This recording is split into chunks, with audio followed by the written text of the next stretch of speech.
So welcome everybody. This is Rock Talk, and we have a really a good guest today. Now, you may not have ever heard of him, but I can attest that he's a miracle walking.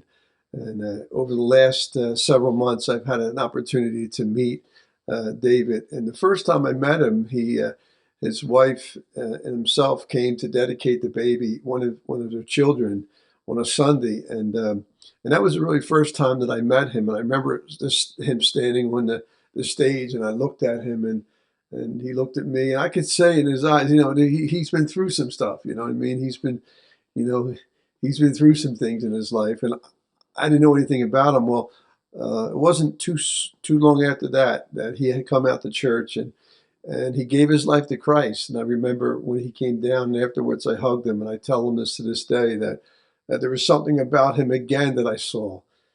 And then he wasn't married at the time, and then to his wife, and then about, I don't know, after he gets saved, I think a week or two later he gets baptized and at the Rock, and it was like, wow, man, this guy said now.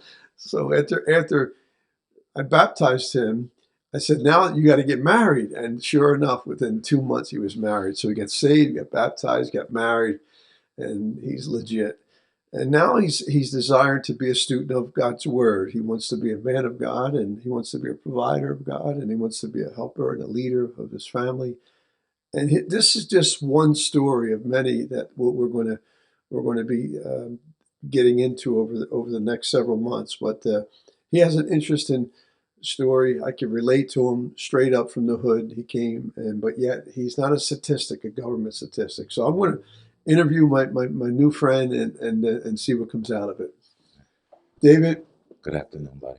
Welcome to Rock Talk. What do you think of this? Huh? This is cool, man. When you came in, when you looked, did you know it was going to be like this? No. I was like, oh, you made it, man. Look at you. No, but I'm just I know we've gone out a couple times to have lunch. We've done our walk and talk, But so why don't you just, where'd you grow up?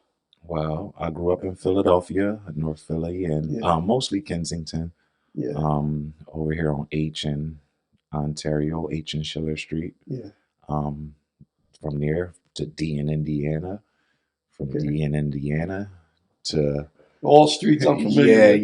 Yeah. I've been around the Kenzo area. So let me take it like slowly and methodically. Yeah. So born, you have five siblings, correct? Is it five? Yes. Five, okay. And you have how many brothers? Four? Four. Four? Four brothers. Okay. And a sister? Yeah. Okay. So what was it like for you as a young boy? What's your earliest memories of Kensington? Kensington was fun growing up. Actually, it didn't look the way it did today. Yeah. I remember we had a good solid community. Yeah.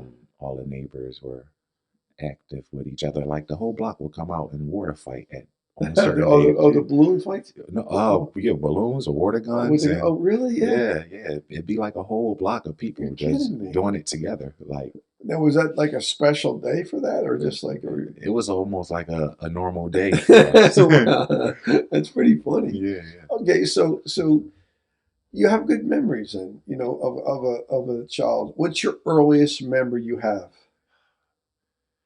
My earliest memory. Like, what's the earliest memory that you can think about? It's a good question. Yeah, it is. It is. Let's see. I'll give you my earliest memory I have growing up in Kensington.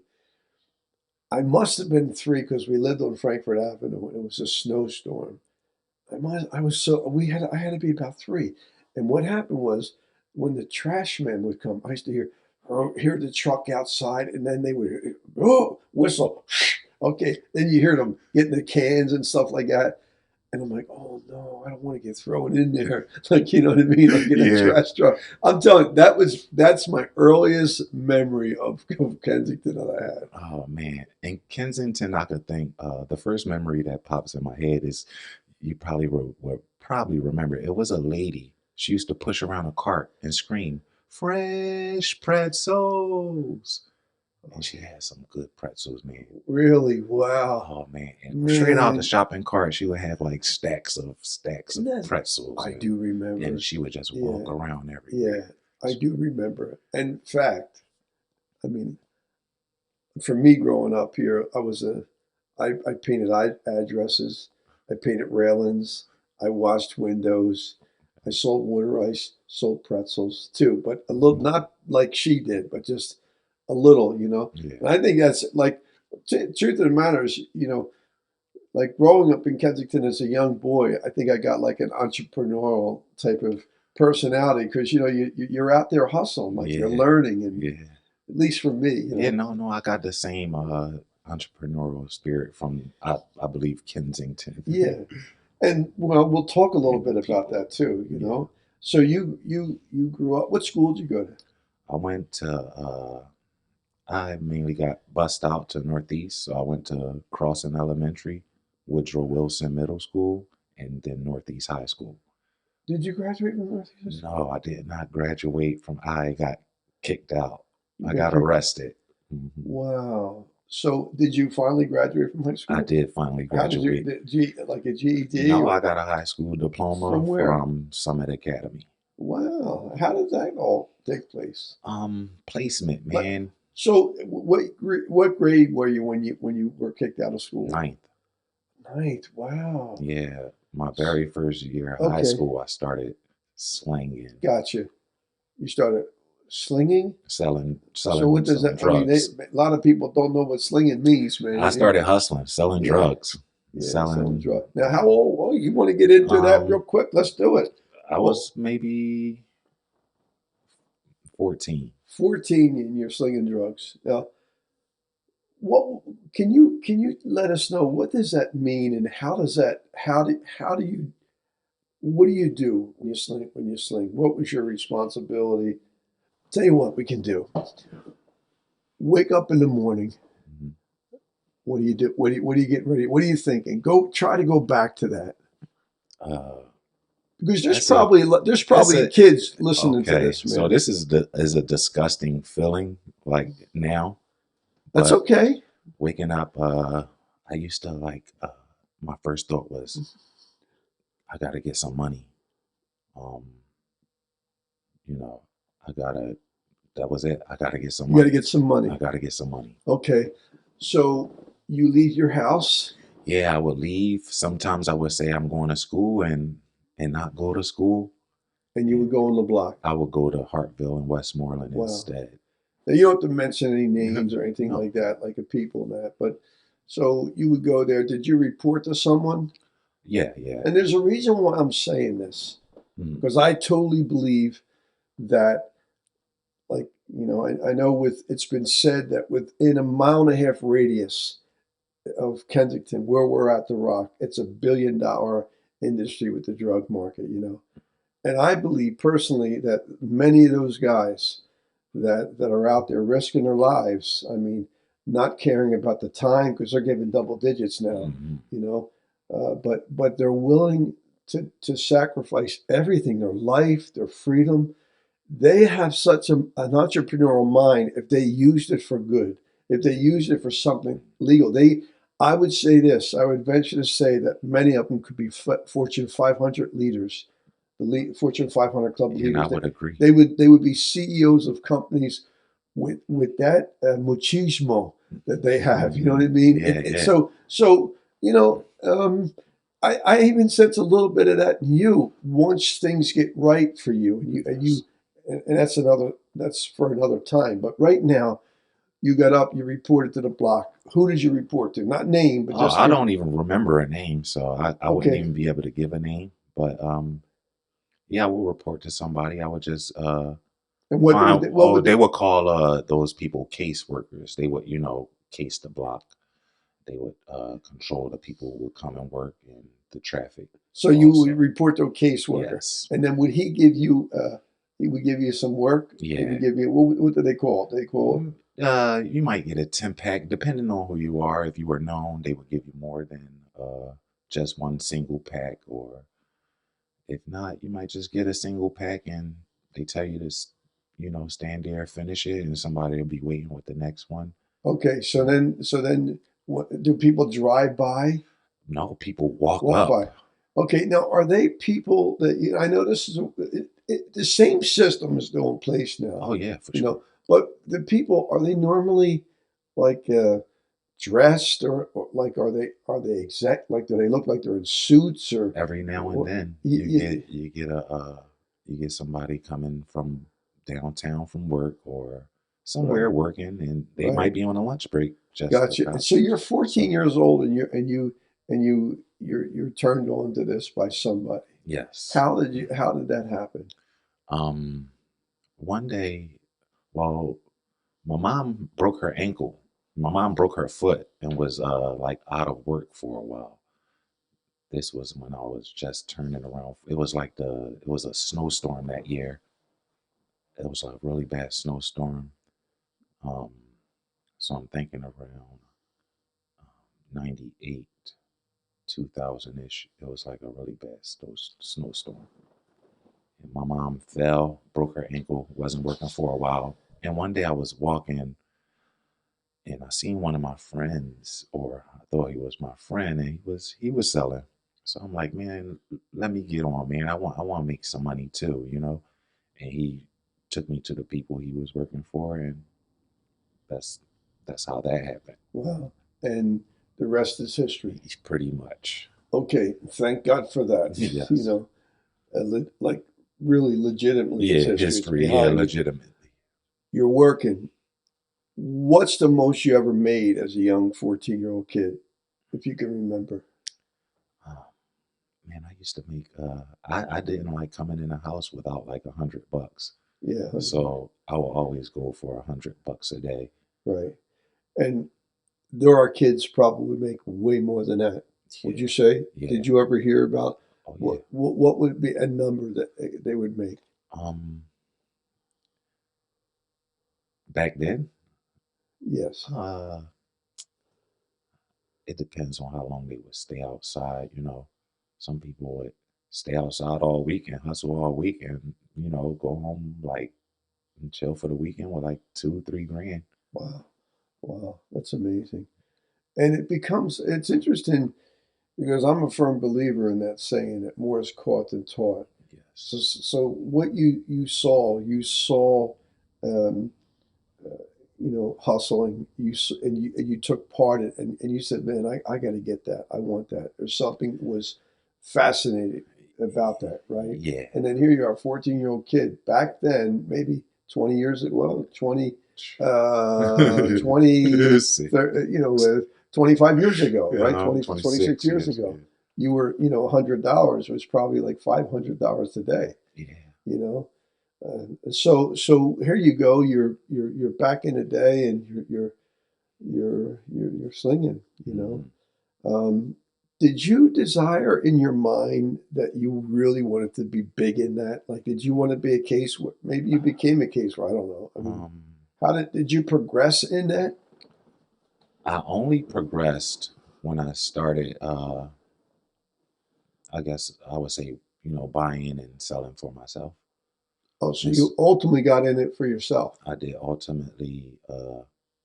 At a while, it took a while, but yeah, ultimately I got into it for myself, and I made some money Hmm. Okay, so now when you're doing that, do you feel what were you? Did you feel like you had to look over your shoulder all the time, or all the time, all the time? Yeah. every minute of the day. Did you ever feel like you were the man? Like, or Ye- were you kind Sometimes it of, gives you that feeling, yeah, when you doing really, yeah, like you're untouchable? yeah, I yeah, could see that. when you're making money and you're escaping day in and day out, and I you're not know. getting caught, you feel like they not going, Oh they man. I'm not gonna get caught doing this, Yeah. Yeah. uh, you do Yeah. feel a sense of Yeah. like I'm untouchable. Listen, you know, I know for me, I had no idea I was under a federal Investigation. investigation, and Okay. little did I know that a lot of my conversations were being bugged by the FBI because they had electronic surveillance. So you're going around like You're like, Oh man, yeah, you're and looking and good. I'm going around Yeah, people yeah. who had this situation, and I almost got caught up. Yeah. Luckily, by the graces of God, actually, I had an older gentleman who was also in it, and he was like, "We need to chill because the feds are coming down." Wow. Yeah. Yeah. So anyway, so you're like, you know, living large, kind of, so to speak, right? You're Yeah, at least in your own mind. But did you ever get caught? yeah, I've caught a few cases, but not Okay. working for myself. I never got caught. When I Okay. was working for other people, yeah, I got Okay. caught. So now, ultimately, were you convicted, Yes, and did you go to prison? yes. Oh, okay. So how much time did you get Um, I got for the two first time? separate sentences. Oh, first Okay, go time I ahead. was a juvenile, I got caught, and I did a few years because I wound up How old were you? Were you said? okay. I was 16 going on 17, and then I came home when I was 19. Were you in House of Correction by any chance as a juvenile? Not as a No. Where were juvenile. you at as a juvenile? Juvenile, I did like boot camps and Camp Charles Young, Vision Quest, and Summit Academy, Okay. Abraxas, those Okay. So places. all right. So now you graduated. Now you went to the big leagues, the Yeah, major leagues. yeah. So then you did what? You got indicted on drug possession, was Um, it? Intent to deliver. Also, I had like a PIX because I had like a is a possession of an instrumental crime charge. Had like a Like a weapon? yeah weapon. What kind of weapon did you have? Um, it wasn't even on me. It was like BB guns and knives in the house, like hunter knives and I got you. yeah And that's BB a guns. weapon? Yeah, yeah, Wow. yeah. They charged me. Why? Because you had a prior arrest or something? Um, no, because it was they were just putting all types of charges on me that Gotcha, time. gotcha. So That time. you ultimately went to prison. Yeah, ultimately. You and I have had fun talks about that. Yes. And so, how old were you when you first went to prison? Um, Do you remember? 23. 23. 23. Okay. First day in lockup. What was that like? Terrible, man. Uh, because I had been arrested a few times. So when I had got this last arrest and I was on probation, so I got a detainer, which means pay bail, you still can't go home. Right. So we paid the bill thinking I would slip through, but they still slapped me with the detainer. So I was like the feeling of salty and not knowing like, look, I'm sitting here until all this is resolved was Yeah. like it was a blow to the stomach, you know? Yeah. Wow. Wow. That's amazing, man. And so ultimately, did you go to trial? Or did you plead? No, I went to Went trial. to trial. Um Was it a jury or a judge? Judge. Um And okay. I ultimately wound up losing both cases. One gave me 23 flat and the other one gave me a 11 to 23 wildly, separate. I wound up doing 3 years. And where did you do that at? I did it mostly in all, well, I did it all in the county because I fought. Which job? Which prison? So like two and some change in House of Corrections. And then they were like shipping people. So I had did Jersey, I did 17th and Lehigh, or I think that's 17th. So You bounced around a yeah, I little bit. bounced around. Well, I wonder why they did that to you. It was crowded at the Crowded, I got. time. Yeah, yeah. Um, Lessons learned while you were incarcerated. So many, Yeah, so many. yeah. So when you got out of prison, you were in your late 20s, Mid 20s, yep. mid 20s. Mid 20s, like Okay, 26, yeah, late 20s. okay. Where'd life take you then? What trails did you take? So, when I was released, I didn't go jump straight back in. Uh, I had a daughter. Um, I settled down for a while, and then I ran into like a really hard time, like eviction. So that's when I finally jumped back in, Okay. and I did like 2 weeks on the street and got an apartment. Well, after just working on the street for 2 weeks, and then Yeah. you got an apartment. Hmm. Yeah. Well, that. Wow, that's I didn't know that, man. Yeah. Wow. So now, okay, so now you're back in the game. But did you think in your mind that, wait a minute, this isn't going to last? No, because when I had, I was homeless, and when it happened for me that way, I had got the money like 2 weeks. I'm like, "Yeah, maybe I can do this. I thought I could do it. Now, when you were homeless, where were you living at? In my car, In your car, I had a car. I was parked up by next to Acme on Oxford Avenue, right? Oxford and Levick, up And that for way. 2 weeks, you're in your car Yeah, living. 2 weeks. Yeah, about two What months weeks. were it? Was it winter? Was it Um, summer? it was more so like maybe spring. Okay. It Were you wasn't able to bad, sleep? it wasn't bad. Were you Some able? nights, no. Some nights I worked all night, drove around, hustling all night. What did you do by Um, working? What do you mean? well, I would take my car and I would have people call me and I would meet up with them, and sell that Gotcha. way. And so you Um, were working out of your car. yeah, pretty much, Wow, pretty that's much. amazing. And so, and then at some point, you got enough to get. Man, what was it like to get like? Oh, all right, you got an apartment out from a. What'd you do for furniture? No, I made enough. I made enough for everything. So Um, you went from making $100 at 14 to making some big scratch in your late 20s, 20s. early 30s. Yeah, yeah. Yeah. Wow. I was I was a lot better at saving by then. Yeah. So But I'll tell you, I never really have known, you know, a lot of people or any people that have made serious money through drugs and stuff like that that have it today.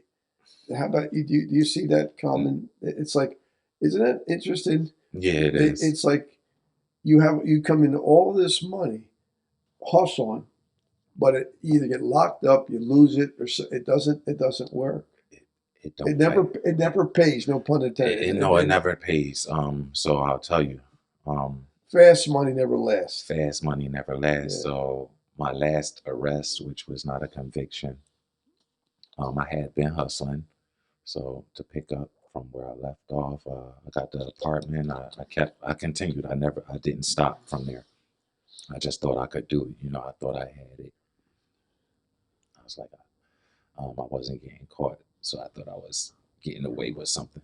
Yeah. Um, so I'm living on my thing, and I meet my now wife, and we move into my I move her into my house with me, and I'm still slinging, but I'm like slowly trying to stop at this point because we had just well, she was pregnant with my son. I had a job also. You were working a legitimate job too, Yes, plus yes. still okay. So I had a job and then I was still singing, but I just couldn't get myself out because I was still making the money, and I still had that. I need the money mentality. I need money more than, I felt like it was like air, Hmm. you know, or food. Um, so I get arrested again. Mm. My son is born. Um, but this time, what I got arrested for, I didn't do it. And I had saved up some money, and my wife had some money, so we were. Was this another drug case? No, this was like more so like weapons and kidnapping.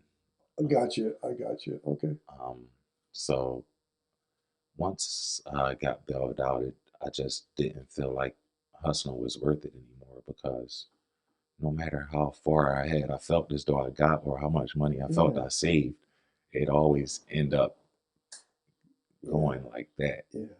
Like I Yeah. was making it fast and spending it fast, and Yeah. like you said, fast money don't last. It don't last. It Yeah. don't last. So now you're in your 30s, right? Yeah, Mid to 30s because you're yeah, 40 now, hmm and you must be thinking like there's more to life than this, yeah. right? Did you think that? I did. I wanted more from life Mm, than what I was getting or what I yeah, had. I felt like I was better than my situation. yeah, Um, I felt like I was better than my circumstances, and I felt like I was better than what I was doing. I didn't feel as though I needed to do what I was doing it anymore. yeah. Um, No, I know. You talked about. Can you talk about your family? yeah, yeah, Like you have two brothers that were the two brothers or twins, yeah. right? And Twins, they're yes, NBA. yeah. Wow. Yeah. Who did Been they play for, the NBA? a lot of teams. So Yeah. they played for Phoenix Suns. They played for LA, both LA teams. One was here, Sixers shortly. Um, Detroit.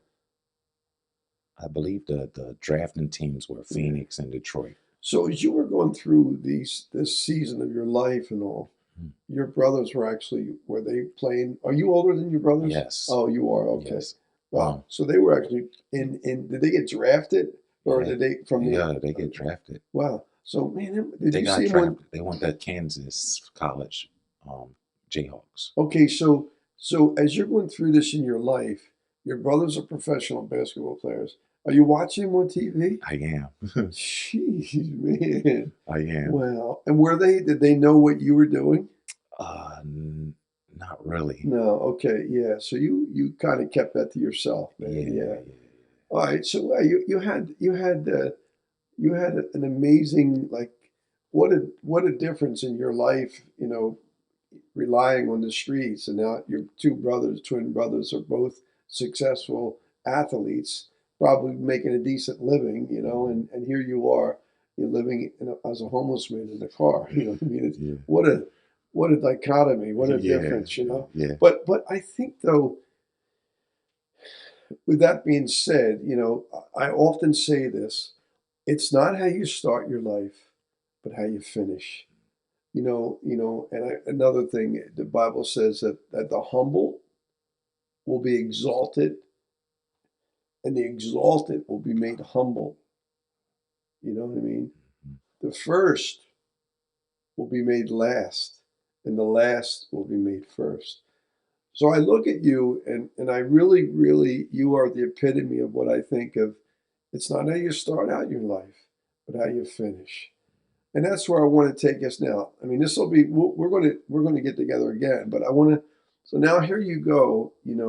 At some point in your life, you came to church to the Rock, correct? Yes, And you basically heard something and responded to a call to get saved. yes.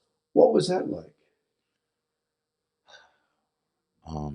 Refreshing.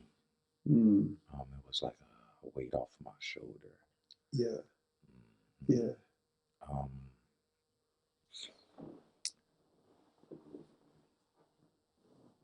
I had been through a lot, and I know, and and I had stopped trying to fight, ignoring it, Yeah. um, because I couldn't figure out how I made it to this far. I made it this far. I'm 40 years old. Um, I've been in tons and tons of accidents, car accidents, shot, ran over, all types of crazy things, stabbed. So I've had a rough road, but um, Hmm. something just caught me.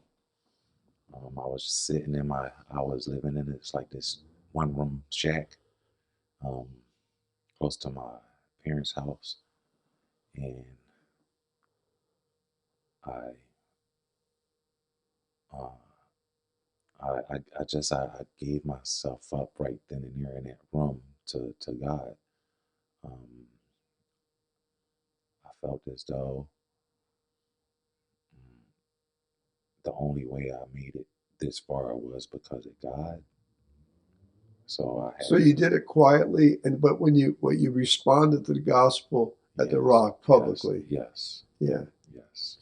And, I made a choice to come back to the Rock because one, uh, I had dedicated my kids there, and I wanted to be a better example for them also. So, and I'm from this neighborhood, so I was like, why not just go to the Rock? You know, and then, like I said, I had already dedicated my kids to you. I'm like, let me show myself. And when I started coming, I didn't right away. I came and I sat for like a couple of Sundays before I got up and was actually like, all right, I think I'm gonna take the call this time. Um, but what made me stand up and give my life to God that day was um, I knew I needed a change. I haven't. I didn't feel like I had arrived, or I didn't feel like I could change on my own. mhm. I felt like I needed some type of guidance, and I knew the only way was God. I, Amen. I didn't I didn't think of anything else. I was like, the only thing that can help me now is like God.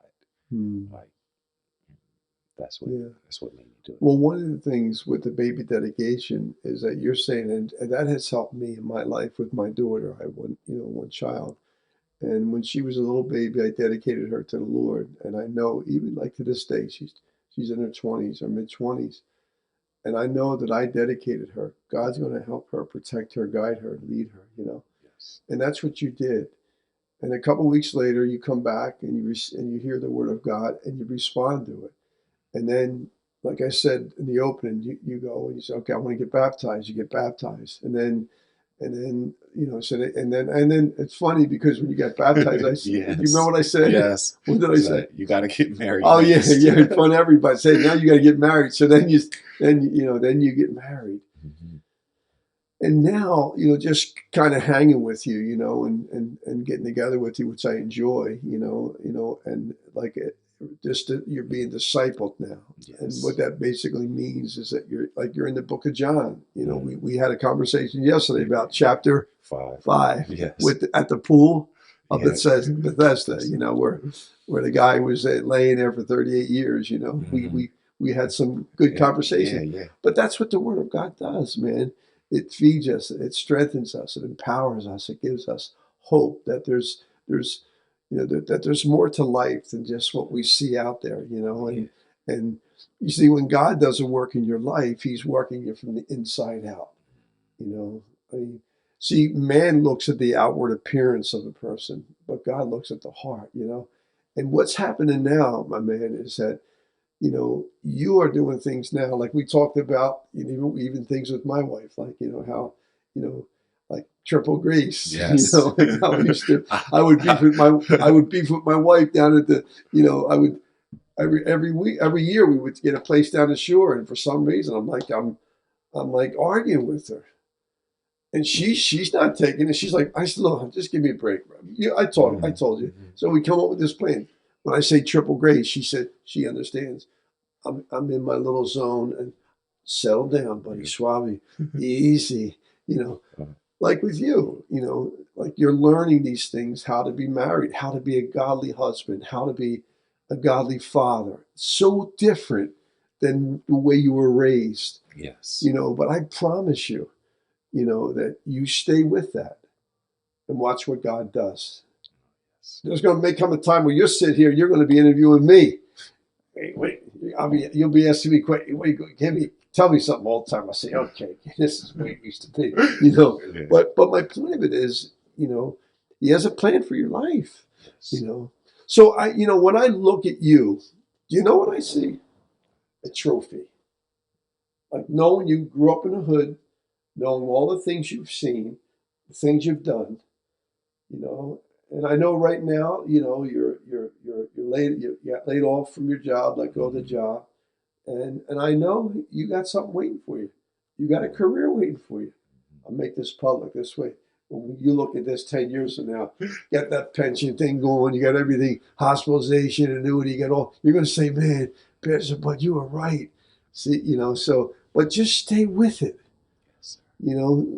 stay connected to the Lord, and slowly but surely, incrementally, give every part of your life to Him, you know, and then continue reading that word because that Yes. word will solve every Yes. issue that you could ever think of. You see, that word will keep you from the block. Mm-hmm. No lies. Okay. Hey. I mean, on the corner of that block, Yeah, yeah. you can live on a block and have a mortgage on a block, live on a block and sweep your payment and walk your kids to school, but you ain't gonna be slinging on a block, No more. you know. So let me say this as we just close, and like I said, we'll definitely get together again. So, what would you say to young bucks out there now? Like, I mean, it's tough out there right now. What would you say to them? I mean, if you had an opportunity, let me set it up for this. You had an opportunity to have 25 young bucks that are slinging on the block right now. You had a chance to talk to all of them all at once. What would you say to them? Somebody they're probably looking at this right now. What would you say to them? I would tell them that Jesus is the way, the truth, and the light. And that if you rely on Him, He will give you the things you desire, um, as long as they're in line with His plan. Hmm. So um, I would tell them to find out what God's plan for their life is and trust that. Wow, wow, brother, that's a keeper, man. I appreciate that, brother. I appreciate that. Thank you Thank you. so much for being a guest on Rock Talk Cool. today, and Thank we you. will definitely Thank do you. this again. Thank you. So that's it for today. What an amazing opportunity it was to talk with my brother-in-law, and I know that as we continue to watch him and come alongside him and really give him the attributes that he needs to become, that man that God yearns for him to become. It's going to be exciting to see. He's one of many, and we're grateful to have him as part of the Rock family. So God bless you guys. See you soon. All right, see you guys.